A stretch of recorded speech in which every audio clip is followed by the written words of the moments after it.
చూడాలి. ఒక 10 రోజులు ఆగితే ఈ సినిమా ఏంటని తెలుస్తుంది. ఎందుకంటే ఎప్పుడైనా సరే మనకి కొత్త పాయింట్‌తో వచ్చిన సినిమా కూర్చోంగానే ఇవి ఎక్కేసి అద్భుతం జరిగిందని అనుకోం. ఎందుకంటే కొత్త పాయింట్ ఎప్పుడైనా ఇట్ విల్ టేక్ టైమ్. డెఫినెట్‌గా ఇందులో ఉన్న కొత్త పాయింట్‌లో ఉన్న చిన్న చిన్న మంచి మంచి పాయింట్స్ మాత్రం డెఫినెట్‌గా వీటి గురించి మాట్లాడుతున్నారు. ఈ ఎపిసోడ్ ఇలాగని చాలా కొంతమంది ఇంటలెక్చువల్ పీపుల్ కొంతమంది మాట్లాడుతున్నారు. అర్థం కాని వాళ్ళు తిడుతున్నారు. ఇట్లా రకరకాల ఇవన్నీ వస్తున్నాయి. ఇట్లాంటి దాంట్లో అప్పుడే మాత్రం డిసైడ్ చేయొద్దు దయచేసి. రిజల్ట్ కొంచెం వెయిట్ చేయండి, ఓపికగా చూడండి. నిజంగా ప్రభాస్ గారి అభిమానులు కొంతమంది అంటే అందరూ యాక్చువల్గా డిసప్పాయింట్ అవ్వలేదు, కానీ సాటిస్ఫై అవ్వలేదు. బికాజ్ మేము ట్రైలర్లో ప్రభాస్ గారిని చూపించాం.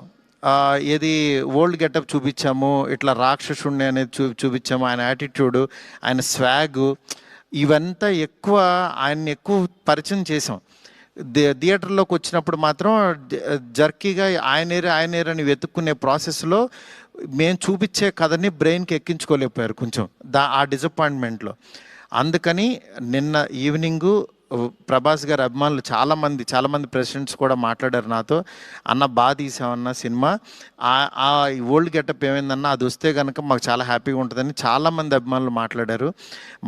అందుకని వాళ్ళని దృష్టిలో పెట్టుకుని నిన్న ఈవినింగ్ కూర్చుని సెకండ్ హాఫ్ ఇంకొంచెం షార్ప్ చేసి ప్రభాస్ గారి ఓల్డ్ గెటప్ని ఈరోజు ఈవినింగ్ నాకు తెలిసి 6 o'clock షో నుంచి చూపించడానికి విశ్వ గారు కాల్ తీసుకుని పెట్టాము. ఆయన ఎపిసోడు డెఫినెట్గా మైండ్ బ్లోయింగ్ ఉంటుంది. ఎందుకంటే చాలా కష్టపడి డబ్బులు ఆయన కష్టపడి చాలా తీసిన ఎపిసోడ్. ఎందుకంటే ఒక దీంట్లో రూఫ్లో ఫైట్ జరగటం అంటే ఇంతవరకు ఎప్పుడు రాలా.